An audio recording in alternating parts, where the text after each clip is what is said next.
नमस्ते प्रिय विद्यार्थियों, मैं मुकेश शर्मा हिंदी सागर क्लासेज में आप सभी का स्वागत करता हूं, अभिनंदन करता हूं। काव्य शास्त्र में, भारतीय काव्य शास्त्र में एक टॉपिक है काव्य गुण, जिनमें हमारी 3 क्लास हो चुकी है जिनकी, और ये 2 क्लास जो है पीछे काव्य गुण की जो परिभाषा से संबंधित, तीसरी क्लास जो ये है वो माधुर्य गुण की, और एक गुणों में चौथी क्लास आज हमारी प्रसाद गुण की, ओज गुण की, प्रसाद गुण की नहीं, ओज गुण की। कौन सी है? चौथी क्लास है वो ओज गुण। प्रसाद गुण हम 3 नंबर पर पढ़ेंगे।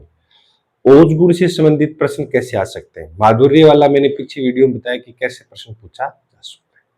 जो फर्स्ट ग्रेड और सेकंड ग्रेड की तैयारी करें, तैयारी करते करते आप आधी पौने घंटे, 35 मिनट या 40 मिनट का समय जरूर निकाल लें। एक बार आप जरूर देख लें, ताकि आपके ये जो प्रश्न डाउटफुल होते, कई बार संशय रहते हैं, वो संशय नहीं रहेगा। जो गृहिणी है वो भी आराम से देख पा सकते हैं, वो भी देख सकती है, और जो काम कर रहे हैं कहीं मान लो, वो भी देख सकते हैं। कहता हूं कि संघर्ष करना, मेहनत करते रहना, समय बिल्कुल जाहिर नहीं जाने देना। जो काम कर रहे हैं, मान लो कोई गृहिणी घर पे काम कर रही है, वो भी अपना समय मैनेज कर लें। समय मैनेज करेंगे तो बहुत बड़ा फायदा होगा। यानी 3 घंटे जिस काम में लगाते हैं वो 1 घंटे में करने का प्रयास करें। और जिसमें मान लो कई बार बातचीत का समय वो उसको आप अवॉइड कर दें, उसको आप क्या कर दें, दूर कर दें, ताकि आपका समय केवल पढ़ाई पर रहेगा। कुछ मान लो ऐसे कहते हैं कि सर याद नहीं रहता है। भाई याद कुछ तो रहता ही है, इसका मतलब याद तो रहता है। बस याद का यही है कि भाई कईयों को क्या हो सकता है, जैसे मान लीजिए कि एक बार पढ़ने से याद हो जाता है, कईयों का 2 या 3 बार पढ़ने से याद होता है। कोई मान लीजिए एक बार पढ़ते याद हो जाएगा, और कुछ ऐसे हैं जिसको 2-3 बार पढ़ना पड़ेगा। बस अंतर इतना ही है कि जिनका कम याद रहता है उनका समय ज्यादा लगेगा। आप 2 या 3 बार पढ़ लीजिए कोई भी टॉपिक को, अगर समझते हुए पढ़ते हैं तो मन में ऐसा संशय भी नहीं रहेगा कि वो टॉपिक भूल गए क्या। अगर आप उसको रटोगे तो आपको ऐसा लगेगा कि जैसे भूल गए। इसलिए आप समझते हुए पढ़े। मैं कई बार कहता हूं कि जितना पढ़े उतना अच्छा पढ़े। और आजकल ये होता है कि कितना पढ़ाई आवश्यक नहीं है, कैसे पढ़ाई इंपॉर्टेंट है, कि आप कैसे पढ़ रहे हो उस टॉपिक को, वो आपके लिए महत्वपूर्ण है। तो ये जो है, ये आपको मैं अलग से बताऊंगा एक दिन वीडियो में, और जो थर्ड ग्रेड की तैयारी कर रहे हैं उनके लिए भी मैं अलग से एक वीडियो बनाऊंगा कि उनको किस प्रकार से रणनीति बनाते हुए तैयारी। मैं आपको बता दूं कि तैयारी सब लोग कर रहे हैं। मान लीजिए 2 लाख फॉर्म में 50,000 लोग तैयारी करते हैं, लेकिन आपकी रणनीति कैसी है? रणनीति महत्वपूर्ण होती है किसी भी मैदान या किसी जंग को जीतने के लिए। अगर जंग जीतनी है तो रणनीति इंपॉर्टेंट है, और रणनीति आपको वही बता पा सकते हैं या वही बताते हैं जिन्होंने उस रण में भाग लिया है, उस युद्ध में भाग लिया है और विजय प्राप्त की है। वो आपको बता सकते हैं कि इस चक्रव्यूह में कैसे घुसना है और चक्रव्यूह को तोड़ना कैसे। नहीं तो आपको क्या, चक्रव्यूह में तो घुस जाओगे, ऐसे बहुत सारे लोग बताएंगे, लेकिन उसको बाहर निकलना आपको नहीं आएगा। इसलिए चक्रव्यूह वही तोड़ पाता है जो जिनसे अनुभव लेकर के हम आगे बढ़ते हैं। अनुभव किसी से, मेरा जरूरी नहीं मेरे लिए, और किसी का भी अनुभव हो सकता है मेरे जैसा ही, उनसे आप अनुभव ले लें। अनुभव लेके आप आगे बढ़ोगे कि तैयारी कैसी, तो कम समय, मतलब कम समय और कम ऊर्जा खर्च किए भी आप अच्छी तैयारी कर सकते हैं। और एक तैयारी जितनी देर करे उतनी देर मन लगा के करें, आप सफलता अवश्य मिलेगी। बिना किसी देरी के हम आगे बढ़ते हैं ओज गुण की ओर। और ओज गुण में देखना क्या लिखा हुआ है कि ओज गुण की परिभाषा लिखी हुई और इसका अर्थ लिखा हुआ है कि ओज का अर्थ क्या है? जोश।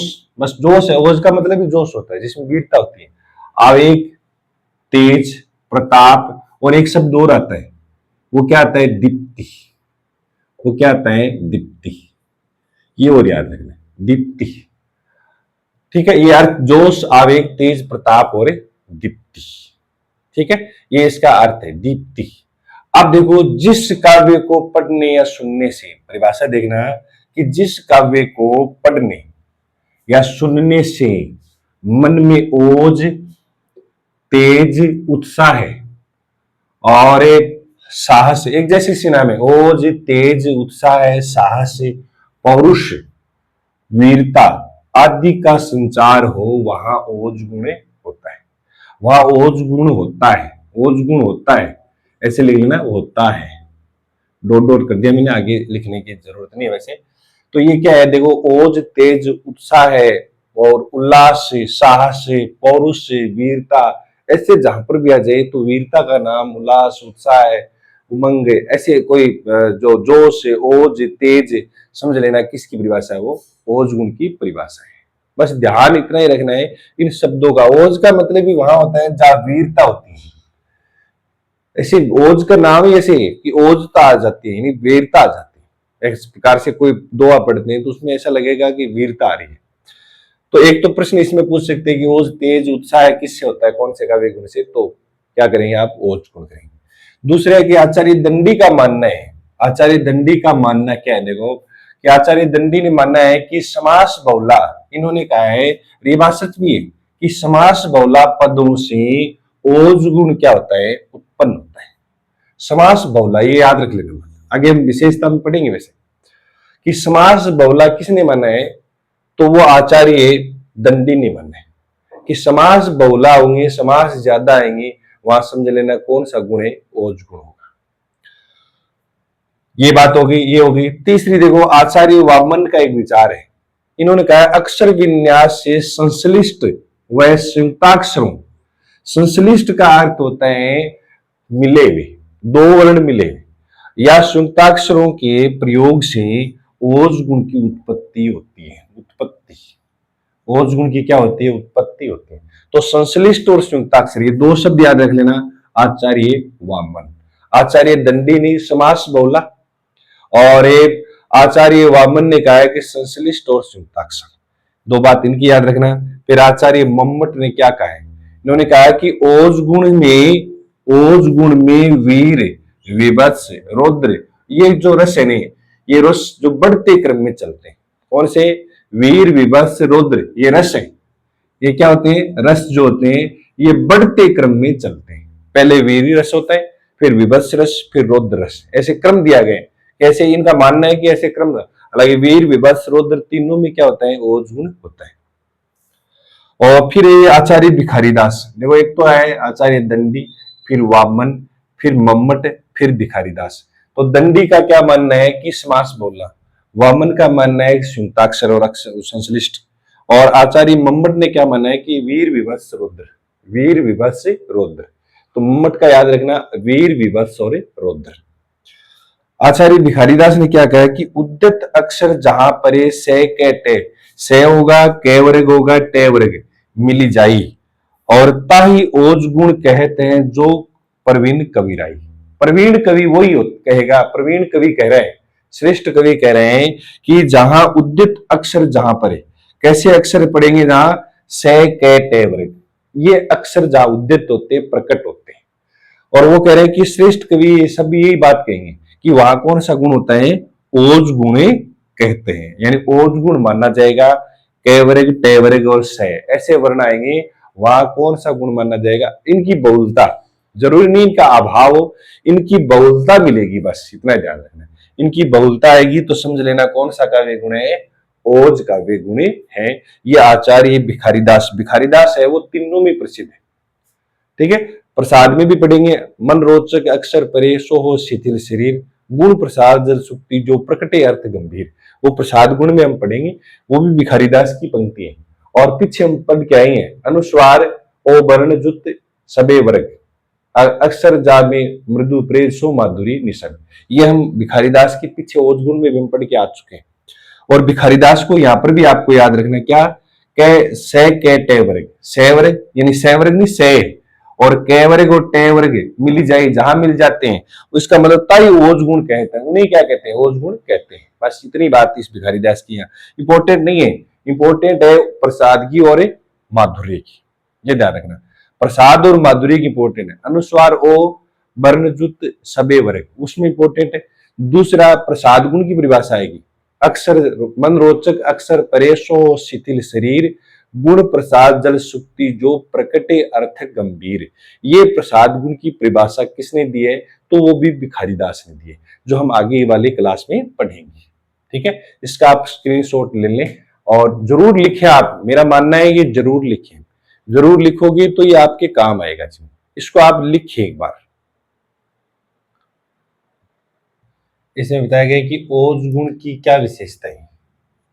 ओज गुण की विशेषता क्या है, तो इसमें भी डॉक्टर देवेंद्र शर्मा, डॉक्टर देवेंद्र प्रसाद या देवेंद्र नाथ शर्मा के अनुसार इन्होंने क्या बताया है, क्या विशेषता बताई है। पहली विशेषता देखो कि इसमें मूर्धन्य वर्ण और टय वर्ग की बहुलता। मूर्धन्य वर्ण कौन कौन से होते हैं, जो मान लो ये रे है, ये षटकोण वाला स है, री है, ये इनका, और टय वर्ग भी मूर्धन्य होते हैं, इनकी भी बहुलता मिलती है। बस ये सामान्य सी बात है। टय वर्ग और मूर्धन्य वर्णों की अधिकता माधुर्य गुण में अभाव था, इसमें अधिकता या बहुलता है। दूसरा, द्वितीय वर्णों की बहुलता, जैसे ये क आधा पूरा, क आधा तय पूरा, तय आधा च पूरा, च आधा ब पूरा ब, ऐसी द्वितीय वर्णों का क्या रहता है, बहुलता रहेगी या अधिकता रहेगी। द्वितीय वर्णी को, और उनमें अभाव था, इसमें थोड़ा याद रखना है। प्रश्न पढ़ते इसमें कोई दिक्कत नहीं आती है, देखिए बहुलता और अभाव ये दोनों ध्यान रखना है। बहुलता है तो ओज गुण है, अभाव आए तो माधुर्य गुण है। फिर देखो महाप्राण ध्वनियों की अधिकता, जैसे वर्ग का दूसरा, जैसे मान लो ख और घ, जे, छ और जय, छ झ, ऐसे और भी बढ़ते जाते हैं। दूसरा चौथा वर्ण है, ऐसे इनकी बहुलता ज्यादा मिलती है, अधिकता मिलती है। संयुक्ताक्षरों की बहुलता, संयुक्ताक्षर है वो ज्यादा आते हैं।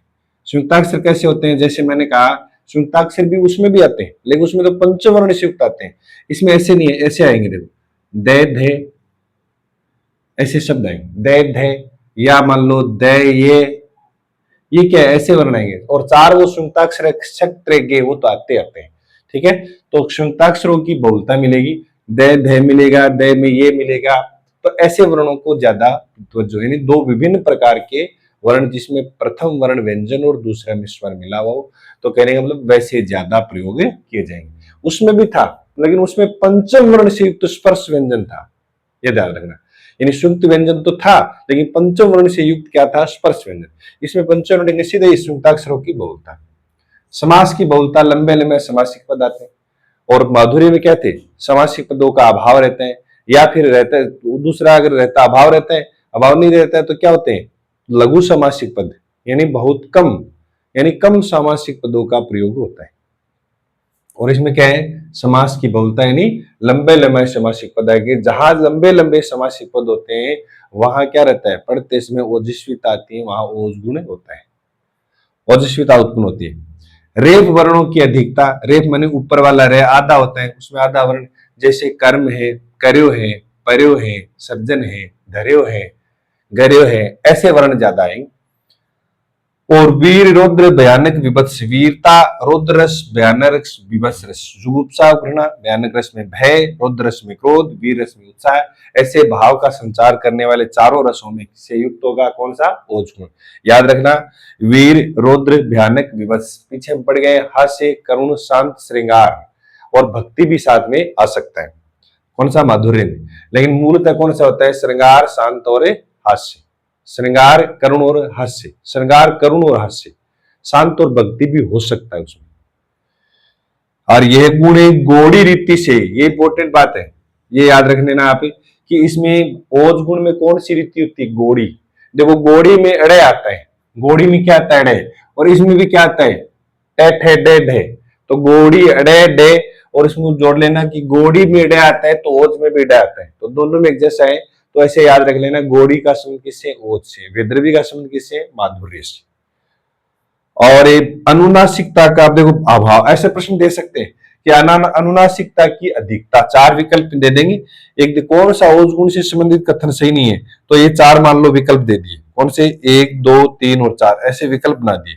तो आपको ध्यान रखना है अनुनासिकता का अभाव है, अनुनासिकता की अधिकता किसमें होती है, वो किसमें होती है, माधुर्य गुण में, और अनुनासिकता का अभाव किसमें होता है, वो ओज गुण में होता है। तो ऐसे आप अपने दिमाग में बिठा ले, सेट करें इसमें कि अभाव और अधिकता, अभाव और अधिकता, इसमें तो ये वर्ण, यानी माधुर्य गुण का तुरंत विपरीत कर देना बस। माधुर्य गुण अगर याद आपको एक ही कर ले आप कोई सा भी, और उसके विपरीत ओज गुण को ले आए, बस इतना याद रखें, उसके विपरीत है सारा का सारा। रस बदल गए इसमें, वीर, विभत्स और भयानक, और कौन सा हो जाएगा, रौद्र रस। वीर, विभत्स, भयानक और रौद्र रस, ये 4 रस इसमें याद आप रखेंगे। ठीक है, ज्यादा इसमें कौन सा होता है? वीर रस होता है। मैं सत्य कहता हूं ये सके सुकुमार न जानू मुझे, यमराज से भी युद्ध में प्रस्तुत सदा जानो मुझे। चिक्करे दिग्गज डोल मही लोल सागर खर भरे, चिक्करे दिग्गज डोल मही सम लोल सागर घर भरे, मन हरख सम गंधर्व सुर मुनि नाग किन्नर दुख टरे। ऐसा लगेगा कि जैसे चिक्करे दिग्गज यानी दिशाओं रूपी हाथियों ने चिंगाड़ मारी है। चिंगाड़ मारी है तो इसका मतलब है कि वहां ओज है, या मान लो वहां वीरता आई है, तो कौन सा हो जाएगा? ओज को। ऐसे हमें याद रह सकता है। ओज गुण के उदाहरण हम अब करेंगे, इनका स्क्रीनशॉट आप ले लें अच्छे से। अब देखिए ओज गुण के उदाहरण करते हैं। ओज गुण के क्या करते हैं? उदाहरण। उदाहरण तो आपको 2-3 उदाहरण तो अर्थ के याद रहने चाहिए, यानी 2-3 उदाहरण तो आपको क्या रहने चाहिए? हरदम याद रहने चाहिए। जैसे मैं आपको एक सामान्य सा उदाहरण दिखाता हूं कि हिमाद्री हिमाद्री तुंग श्रृंग, हिमाद्री तुंग श्रृंग से प्रबुद्ध शुद्ध भारती, प्रबुद्ध शुद्ध भारती, स्वयं प्रभु स्वयं प्रभा, स्वयं प्रभा समज्वला, समुज्वला समुज्वला स्वतंत्रता पुकारती, स्वतंत्रता पुकारती। इसका मतलब ये है कि आपको याद पूरा नहीं रखना है, बस ये उदाहरण आएगा तो ऐसे आएगा, हिमाद्री तुंग श्रृंग से। देखो श्रृंग है नहीं, आपको अनुस्वार आ गया, तो इसमें क्या है? ये मूर्धन्य वर्ण है श्रृंग। और हिमाद्री देखो द्रे, दे में रे, हिमाद्री द्रे, रे आ रहा है इसमें, और देखो ये संयुक्त व्यंजन आ रहे हैं, दे धे दे धे। तो हिमाद्री तुंग श्रृंग से प्रबुद्ध शुद्ध भारती, स्वयं प्रभु स्वयं प्रभा समुज्वला स्वतंत्रता पुकारती, ऐसे आ सकता है। और स्वयं प्रभु इसमें कोई वो नहीं है, आप तो इतना याद रखें, हिमाद्री तुंग श्रृंग से, हिमाद्री तुंग श्रृंग से, बस इतनी बातें याद रख ले तो भी काफी है। और एक दूसरा उदाहरण देखो, ये तो पहला उदाहरण है, दूसरा देखो, मैं सत्य कहता हूं हे सके। मैं इसमें आपको हिमालय का जो ऐसे लगेगा कि उसमें एक प्रकार से मतलब बखान किया गया है, वीरता का है। हिमाद्री तुंग श्रृंग से प्रबुद्ध सूरज भारती, स्वयं प्रभु समज्वला स्वतंत्रता पुकारती, जयसिंह प्रसाद के नाटक से लिया गया। मैं सत्य कहता हूं, ये देखो इसमें, मैं सत्य कहता हूं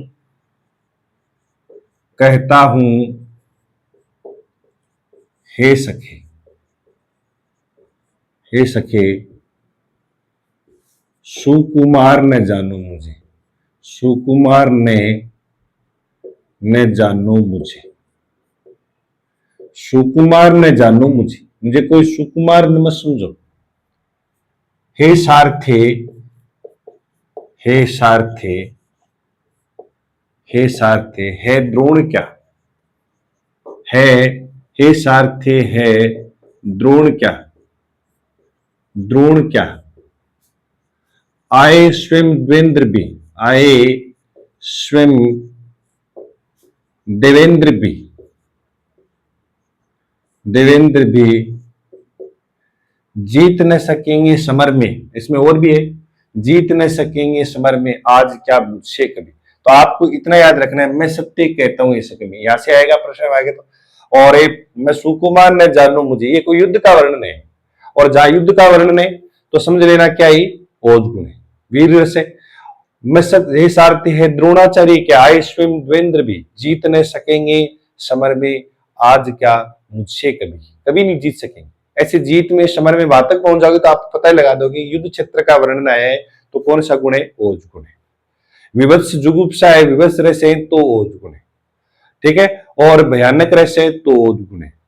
ऐसे रौद्र रस क्रोध आ रहे हैं, जैसे परशुराम और लक्ष्मण की संवाद आ गया, तो कौन सा गुण माना जाएगा? ओज गुण माना जाएगा, ठीक है। सुनत लखन के वचन कठोरा, परशु सुधार धरेव कर घोरा, ऐसा आ गया तो समझ लेना कौन सा है? ओज गुण है। तो ऐसे आपको बातें याद रखनी पड़ेगी। अगला देखो, अगला उदाहरण है वो देखो, चिक्करही दिग्गज, चिक्करही दिग्गज, चिक्करही दिग्गज, दिग्गज डोलमही, डोल चिक्करही दिग्गज डोलमही अहि लोल सागर खरबरे, अहि लोल सागरे, अहि लोल सागरे खरबरे, खरबरे खलबलाट वाचकी के। हाँ, चिक्करे दिग्गज डोल मही अहि लोल सागर खरबरे, मन मन हरख सम गंधर्व, गंधर्व सुर नर मुनि, सुर नर मुनि नाग किन्नर दुख टरे, नाग किन्नर दुख टरे, ऐसे दुख, दुख टरे, दुख टरे,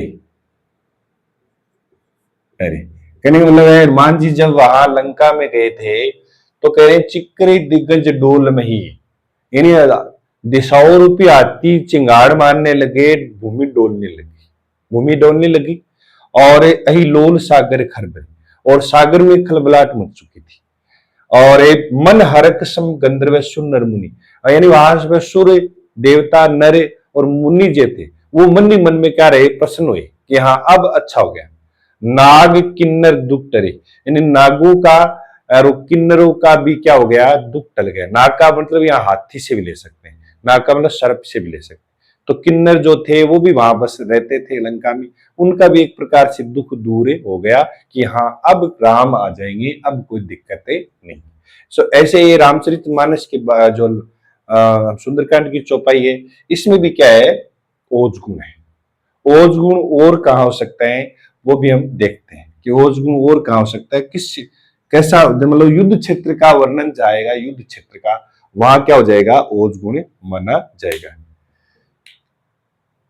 एक और उदाहरण देखो ओज गुण का कि अहेरुंड गिरे गज झुंड गिरे, अहेरुंड गिरे गज झुंड गिरे कटकट अवनी पर सुंड गिरे, कहने मतलब है हाथियों का रुंड, हाथी लड़ रहे थे, गज झुंड गिर रहे थे, हाथी है वो कट रहे थे, अहेरुंड गिरे यानी हाथियों का सिर गिर रहा था, हाथ जो घोड़ों का, और गज का झुंड गिर रहा था, गज के गज गिर रहे थे लड़ाई में, कटकट अवनी पर सुंड गिरे, और कटकट की उनके सूंड गिर रहे थे, और भू पर है विकुल वितुंड गिरे लड़ते लड़ते अरु झुंड गिरे, यानी सब लड़ते लड़ते क्या हो गए थे, उनके झुंड के झुंड गिर रहे थे। ऐसे एक वीरता का वर्णन है इसमें, तो भी ओज गुण होगा। ये कुछ अनुमान आपको लगा लोगे कि इसमें क्या है, वीर रस का वर्णन है, झुंड डे डे टे ये वर्णन ज्यादा है, तो समझ लेना कौन सा है गुण है, ये ओज गुण है, ये माना जाएगा। आप आराम से इसको पकड़ कर सकते हो। और आगे देखो, मुझे तोड़ लेना, मुझे मुझे तोड़ लेना। अब आप कहोगे इस तो सरल सी है, सरल सी है, लेकिन किसका, वीरता का वर्णन है। मुझे तोड़ देना हे वनमाली, हे वनमाली, मुझे तोड़ने लेना है वनमाली, उस पथ पर, उस पथ पर, उस पथ पर देना तुम फेंक, तुम फेंक, मातृभूमि पर शीश चढ़ावे, मातृभूमि पर, मातृभूमि पर शीश चढ़ावे, शीश चढ़ावे, उस पथ पर, उस पथ पर जावे, उस पथ पर जावे वीर अनेक। अब देखो ये भी माखनलाल चतुर्वेदी की कविता है, पुष्प की अभिलाषा। तो इसमें क्या है, पुष्प की अभिलाषा है, फूल की एक अभिलाषा है कि भाई तू क्या करना, मुझे तोड़ लेना वनमाली, मुझे तोड़ करके कहां डाल देना, उसी जगह डाल देना, उसी रास्ते पर डाल देना जिस रास्ते पर क्या जाते हैं, इस देश के लिए अपने प्राण न्यौछावर कर देते हैं लोग। इस देश के लिए सैनिक जो प्राण न्यौछावर कर देते हैं, वीर सपूत प्राण न्यौछावर कर देते हैं, जिस रास्ते पर वो जाते हैं, जिस डगर पे वो जाते हैं, उस पर मुझे क्या कर देना, फेंक देना। तो ये वीरता का वर्णन है। और इसमें भी क्या है, इसमें भी युद्ध क्षेत्र का वीरता का वर्णन किया गया है। तो दोनों में क्या है, ओज गुण है। तो ओज गुण की कितने उदाहरण हो गए, 5 उदाहरण हो गए। ये 5 उदाहरण ओज गुण की इतने आप याद रखेंगे तो काफी है। 5 उदाहरण आप ऐसे याद रखना। और हम अगला जो है वो अब पढ़ेंगे कौन सा, प्रसाद गुण। हाँ, प्रसाद गुण पढ़ेंगे। इनका आप स्क्रीनशॉट ले लें, ऐसे उदाहरण जरूर लिखे, प्रसिद्ध उदाहरण ही आते हैं। मैं सत्य कहता हूँ ऐसे सुकुमार ना जानो मुझे, मुझे तोड़ लेना वनमाली, और है रुंड गिरे गज्जुंड गिरे, हिमाद्री तुंग श्रृंग से प्रबुद्ध शुद्ध भारती। क्या पता कितनी बार पूछा जा चुका है। और इनके आप उदाहरण नोट कर लें, और ये ओज गुण के उदाहरण है। स्क्रीनशॉट आप जरूर ले लें इनका। तीसरा गुण है हमारा, वो है प्रसाद। और प्रसाद गुण में क्या है, देखो पहली परिभाषा देखिए आप। परिभाषा क्या है कि प्रसाद का शाब्दिक अर्थ होता है प्रसन्नता। अब प्रश्न आ जाए कि प्रसन्नता किसमें है, उत्साह किसमें है, ओज में, और प्रसन्नता किसमें है, प्रसाद में। और खिल जाना, विकसित होना, ठीक है। तो प्रसन्नता का भाव, खिल जाने का भाव किसमें आता है, प्रसाद गुण। और ओज, तेज, दीप्ति ये किसमें आता है, या वीरता, उत्साह ये किसमें आता है, ओज गुण में। ये ध्यान रखें, ऐसे शब्दों को पकड़ ले आप ताकि उनसे कोई गलत नहीं। प्रसन्नता और खिल जाना 2 शब्द पकड़ ले। फिर देखो प्रसाद गुण को गुणों का राजा कहते हैं। एक तो ये प्रश्न आता है, याद कर रखना, गुणों का क्या कहते हैं, इनको राजा कहते हैं। तीनों गुणों में से गुणों का राजा कौन है, प्रसाद गुण। और तथा इसे मध्यम गुण भी कहते हैं, ये इंपॉर्टेंट है। यानी दोनों का बीच का ही, ये मध्यम गुण है इसमें। यानी समासिकता का बहुल और ज्यादा, इसमें छोटे समासिक पदों का प्रयोग होगा। ये बीच का है, मध्यम है, इसमें दोनों की गुण है। कहने का मतलब है इनमें सभी रसों में प्रसाद गुण होता है, जो ऐसा रचना है जिसको पढ़ते ही समझ में आ जाए। फिर देखो भरतमुनि के अनुसार, जिसमें स्वच्छता, भरतमुनि ने क्या कहा है कि जिसमें स्वच्छता, सहजता, ग्राह्यता, सरलता हो। जिसमें क्या हो, स्वच्छता हो, सहजता हो, ग्राह्यता, ग्राह्य माने ग्रहण कर ले जल्दी, सरलता हो, अर्थात सुनते ही अर्थ बोध हो जाए, वो क्या है, प्रसाद गुण है। ये भरतमुनि की परिभाषा है। भरतमुनि नाम याद रखना, भरतमुनि स्वच्छता, सहजता, ग्राह्यता। भरतमुनि स्वच्छता, सहजता, ग्राह्यता। भरतमुनि स्वच्छता, सहजता, ग्राह्यता, इतना याद रख ले। फिर उसमें आचार्य मम्मट ने क्या कहा है, जैसे सूखे ईंधन में, यानी शुष्क ईंधन में अग्नि जल्दी फैल जाती है। ईंधन मानी लकड़ी, ईंधन का अर्थ होता है लकड़ी। और स्वच्छ जल्दी फैल जाती है, स्वच्छ जल में सभी वस्तु साफ दिखाई देती है। यानी स्वच्छ जल में पड़ी वस्तु क्या देती है, साफ दिखाई देती है। वैसे ही प्रसाद गुण का अर्थ भी क्या हो जाता है, तुरंत स्पष्ट हो जाता है, उसे प्रसाद गुण कहते हैं। सीधा भी कह सकते हैं उसे प्रसाद गुण कहते हैं कि स्वच्छ जल में पड़ी हुई वस्तु साफ दिखाई देती है, सूखे ईंधन में आग जल्दी फैल जाती है, वैसे ही प्रसाद गुण होता है। तो मम्मट की परिभाषा याद रखने। और आचार्य दंडी ने क्या कहा कि प्रसिद्ध अर्थ में शब्द का ऐसा प्रयोग है जिसे सुनते ही सब समझ में आ जाए, वह प्रसाद गुण। देखो प्रसिद्ध अर्थ में शब्द का ऐसा प्रयोग होना चाहिए, प्रसिद्ध अर्थ में, जिसको क्या होते हैं, सुनते ही क्या हो जाएगा, समझ में आ जाता है। सुनते ही सब कुछ समझ में आ जाता है, वो क्या है, प्रसाद। तो बात वही आ रही घूम फिर के। आप इस मम्मट की परिभाषा याद रखें इसमें, और बाकी की इनमें ये बात जरूर याद रखें, गुणों का राजा मध्यम गुण किसे कहा जाता है, मध्यम गुण किसको कहते हैं, प्रसाद गुण। प्रसाद है वो मध्यम है, ओज गुण और माधुर्य गुण के बीच का गुण है, याद रख लें। और गुणों का राजा कौन है, प्रसाद गुण है। राजा इसलिए है कि इसमें आराम से समझ में आ जाता है, किसी कोई दिक्कत नहीं देते हैं, जो अच्छा होता है वो राजा होता है। तो ये सबसे अच्छा गुण है, प्रसाद गुण है। इसलिए ध्यान रखना है 2 बातें, प्रश्न यहाँ से आ सकता है। प्रसन्नता का बोध किस गुण से होता है, तो वो होता है प्रसाद गुण से। उत्साह का बोध किससे होता है, वो ओज गुण से। वीरता किस में आती है, ओज गुण से। तेज किस में आता है, ओज गुण से। ठीक है, तो ये आप ध्यान रखें। जितनी बात आपको मैं अंडरलाइन कर रहा हूँ या बार बार जोर दे रहा हूँ, उन पर आप जरूर ध्यान देना। बाकी की आपकी कथा याद रही है नहीं रही, लेकिन इनमें मम्मट की परिभाषा याद रख लेना। और भरतमुनि ने भी सामान्य बात की, स्वच्छता, सहजता ये आ जाए तो ये भरतमुनि की बात है। प्रसाद गुण से संबंधित स्वच्छता, सहजता, स्वच्छता, सहजता, और इसमें लिखा है प्रसन्नता। इतनी बात आप नोट करें, लिखे इसको या स्क्रीनशॉट ले लें, समझे इस चीज को। समझने से क्या है कि वो भूलते नहीं है। अगर आप समझ रहे हो नहीं कि इन्होंने इनमें क्या क्या परिभाषा दी है, सर क्या क्या पूछ सकते हैं, तो मैंने कह दिया प्रसन्नता आएगा, किससे बोध होता है, राजा कौन है, मध्यम गुण कौन सा है, और स्वच्छता सहजता ऐसा नाम आ जाए तो भर्तृमुनि। आचार्य मम्मट है शुष्क ईंधन, शुष्क ईंधन है वो क्या जाएगा आचार्य मम्मट। चिंतामणि ने भी कहा ऐसा ही, चिंतामणि ने भी ऐसी शुष्क ईंधन है।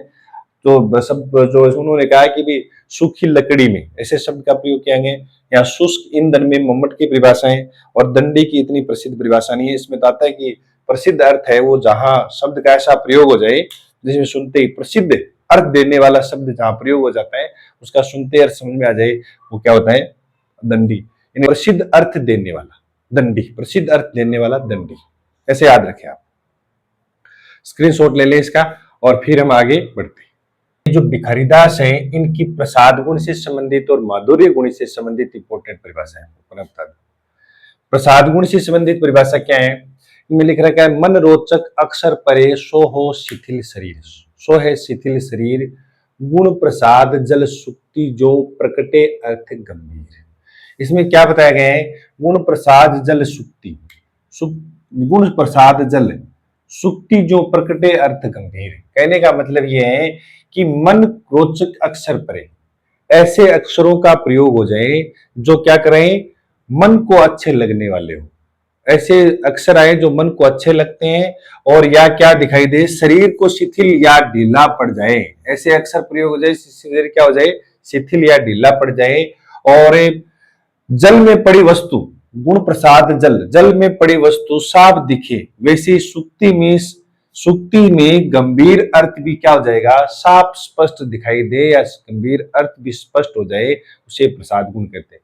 तो परिभाषा याद रह जाएगी ना, याद परीक्षा में आती है कि मन रोचक अक्षर परे, मन रोचक अक्षर परे यानी मन को रुचने वाले अक्षर, मन को अच्छे लगने वाले अक्षरों का प्रयोग हो, यानी मधुर अक्षर मन को रुचने वाले अच्छे लगने वाले।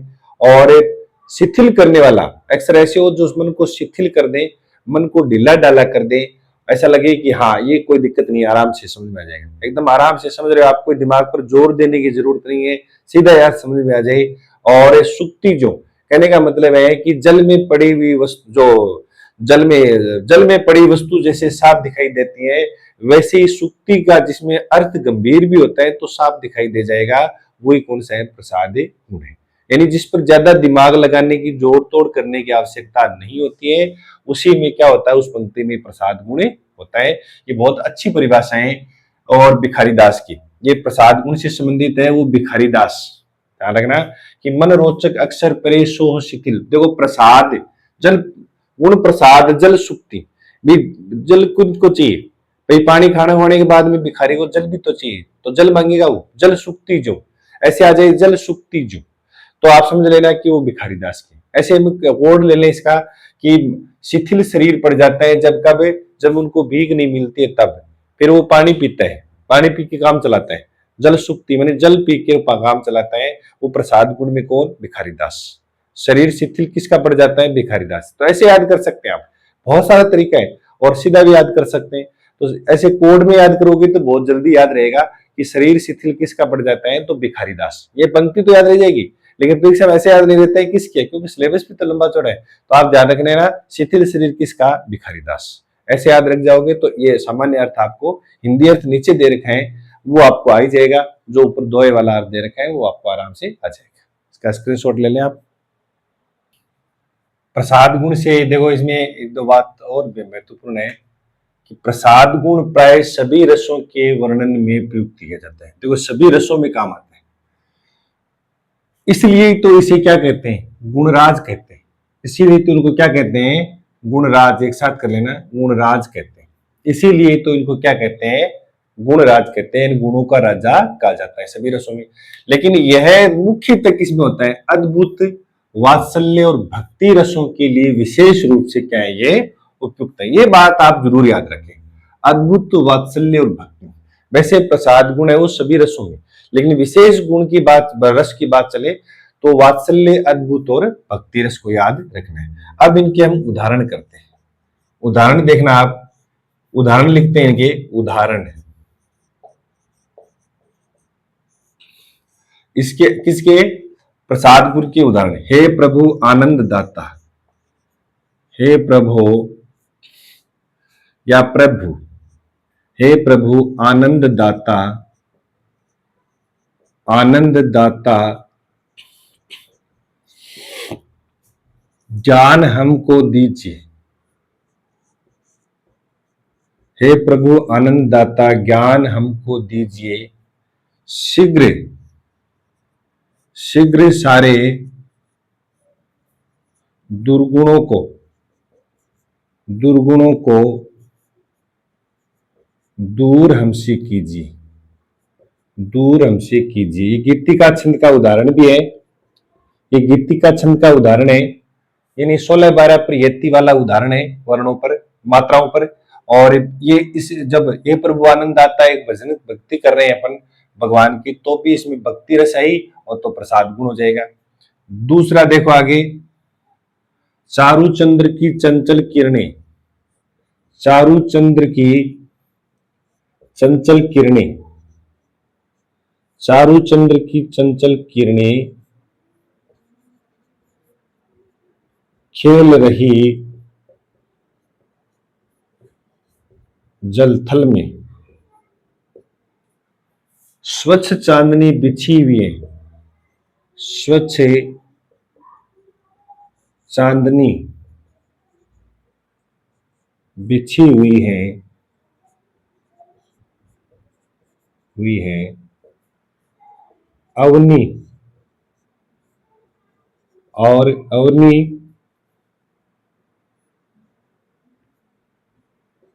अंबर तल में,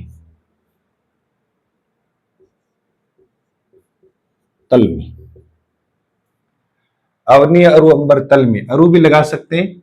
और बाकी इतना ध्यान रखना कि चारु चंद्र की चंचल किरणें चारों ओर फैली हुई हैं और जल थल में स्वच्छ चांदनी बिछी हुई है, अवनी मनी भूमि आकाश और तल पर। तो ऐसे कहने का मतलब ये है कि ऐसे इस प्रकार से यहाँ पे इनमें सामान्यता अर्थ है। और ऊपर है प्रभु आनंद दाता आनंद देने वाले ज्ञान हमको देना, शीघ्र सारे दुर्गुणों कर लेना। इन सीधा सा अर्थ समझ में आ गया। अर्थ समझ में आ गया तो कौन सा गुण है? माधुर्य गुण। दो उदाहरण ये आप नोट करें और फिर आपको और उदाहरण में लिखाता हूं। पहले इनका स्क्रीनशॉट ले लें, नोट कर लें। सात गुण के सामान्य से और उदाहरण देख लीजिए आप सरसरी नजर से। विनती सुन लो हे भगवान, हम सब बालक है नादान। ये सामान्य अर्थ है, भगवान से विनती कर रहे हैं, अर्थ भी समझ में आ रहा है, अर्थ में कोई दिक्कत नहीं है। भगवान हमारी विनती सुन लेना, हम बालक नादान है और हमें हमारी विनती स्वीकार करना। जाकी रही भावना जैसी पर मुहूर्त देखी, जैसी जिसकी भावना होती है वैसी वो सामने वाला या ईश्वर उनको वैसे ही नजर आता है। ये हो गया। नर हो न निराश करो मन को, काम करो कुछ नाम करो। ये भी सामान्य सी बातें, ये भी समझ में आ जाएगी। यानी ये समझ में आने वाली बात है, सीधा सीधा अर्थ है तो प्रसाद गुण। और हम खेले कूदे हर्षयुत जिसकी प्यारी गोद में, हे मातृभूमि निर्क तुझको मगन क्यों न मोद में।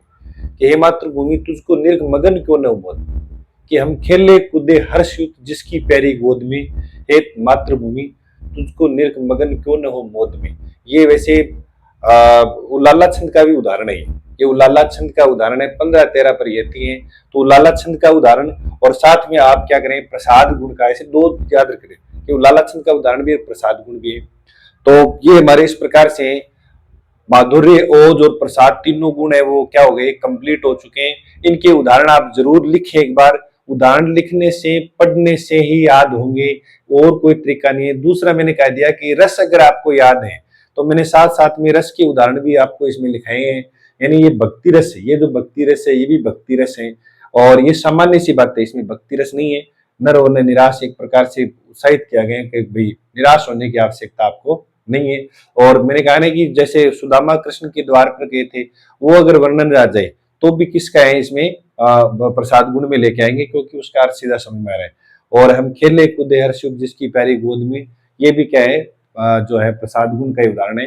तीनों गुण की परिभाषा, तीनों गुण की विशेषताएं और प्रसाद गुण के क्या पढ़ लिए हमने, तीनों गुणों की क्या पढ़ लिए उदाहरण। ये आप इतनी बातें याद रखेंगे। अगला जो टॉपिक लेके आएंगे वो बहुत इंपॉर्टेंट टॉपिक है आप लोगों के लिए। और अगर आपका सपोर्ट रहा तो जारी रखेंगे उसको। जैसे मान लीजिए किसी की रचना है वो लेके आएंगे, तो आप बताएं कमेंट बॉक्स में कि भाई ऐसे लाएं क्या। जैसे मान लो किसी पहले उपन्यास ले लिया, तो उपन्यास है वो, मान लो जैनेन्द्र ने उपन्यास कौन कौन से लिखे वो ऐसे ले, या मान लो जैनेन्द्र के पहले एक एक लेखक ले कि भाई एक लेखक ले लिया उसके सारे उपन्यास कहानी नाटक कैसे ले। तो आप मुझे कमेंट बॉक्स में बताएं कि किस प्रकार से आपको पढ़ाएं, मुझे आप दोनों तरीका बता दें। कि भाई पहले सर उपन्यास ले लो, उपन्यास के पहले लेखक ले लो कि उपन्यास किन किन्होंने लिखा है, कौन सा ऐतिहासिक उपन्यास है, किस उपन्यास में किन्होंने क्या भूमिका निभाई, तो पहले वो पढ़े।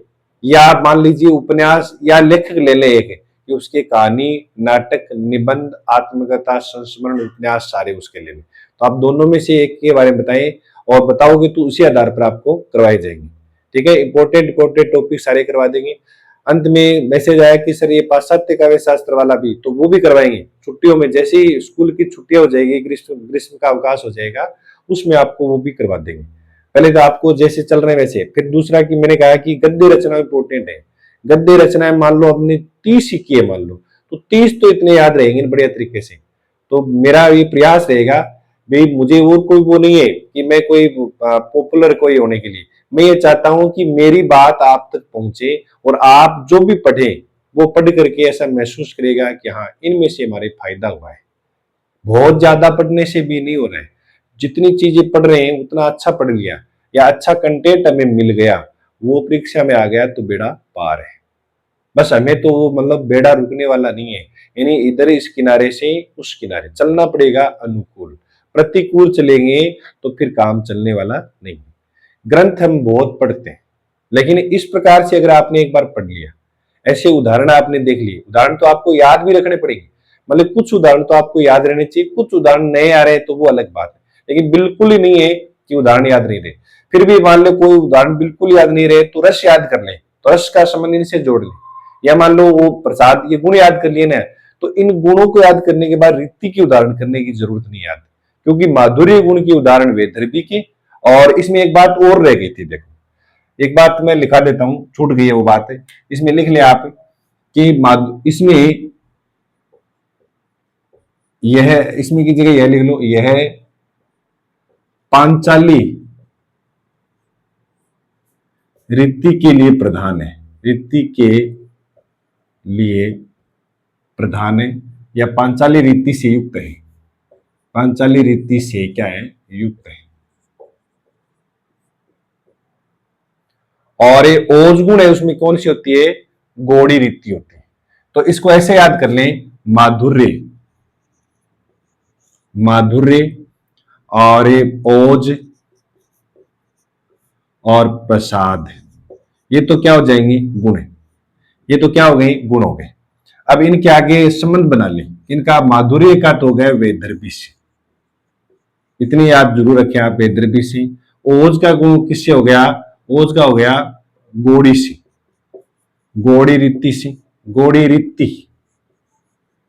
और ये गौड़ी रीति नाम जरूर लिख लें, वेदर्भी, गौड़ी, और इसका हो गया पांचाली से। पांचाल प्रदेश से ये बनी थी इसलिए इसका नाम पांचाली पड़ा है। तो देखो ये बातें तो याद रखनी रखनी है। ठीक है, कि माधुर्य गुण का संबंध वेदर्भी से, ओज का गौड़ी से, प्रसाद का पांचाली से, ये जरूर बातें याद रखना। ये सामान्य सी बातें वैसे तो, क्योंकि हम वेदर्भी रीतियां पढ़ेंगे तो उसमें भी पढ़ लेंगे कि वेदर्भी रीति का संबंध माधुर्य गुण से, गौड़ी रीति का संबंध ओज गुण से, और प्रचाल्य रीति का संबंध प्रसाद गुण से। याद कैसे रखेंगे, देखो कि पे से तो पे याद रह जाएगा। अब इन दोनों में से एक याद रख लो, एक याद रख लो। देखो इनमें दो वर्णन है, ओज, इनमें गौड़ी में भी दो है, तो ओज और गौड़ी ऐसे याद रख लो। जब माधुरी में 1 2 3 1 2 3, तो 3 वर्ण है, वैसे याद रख लो। और ये पे से पे मिला ही देना, यानी प्रसाद पांचाली। अब दोनों वो याद रह जाएंगे, बड़ा है तो बड़ा, छोटा है तो छोटा नाम, ऐसे मिला लेना, ताकि ज्यादा दिमाग पर जोर देने की जरूरत नहीं होगी, क्योंकि बहुत सारा कंटेंट पढ़ेंगे तो सिलेबस भी तो लंबा है। तो इतना इसको इजी लिख ले कि भाई 2 वर्ण है तो 2 बस। तो गौड़ी नाम आते आप तुरंत कर दो कौन सा, ओज गुण। तो ऐसे आप इनका थोड़ा सा याद रख लें, ये लिख लें। तो ये दो पीछे मान लो छूट गई थी बातें, तो इनको आप यहां जरूर उसको लिख लें कि किस रीति से संबंध होता है। प्रश्न आता है तो एक तो रीति का आता है, दूसरा कि रस का संबंध किससे, ये इंपॉर्टेंट है। तीसरा आता है कि कौन सा इनकी विशेषताएं सही है, विशेषताएं पूछते हैं तो ध्यान रखना। और इस प्रसाद गुण में वो आलप समास भी आ सकता है, बड़े समास भी आ सकते हैं। प्रसाद गुण दोनों के बीच का है, मध्य का है, यानी इसमें दोनों के बीच, इसमें अल्प सामासिक का प्रयोग भी हम कर सकते हैं। आज के लिए इतना ही है। और आपने सुना और आपने बहुत ही देखा, सहयोग रहा आपका। आप पढ़ते रहे, मस्त रहे, स्वस्थ रहे, व्यस्त रहे। धन्यवाद। जय हिंद।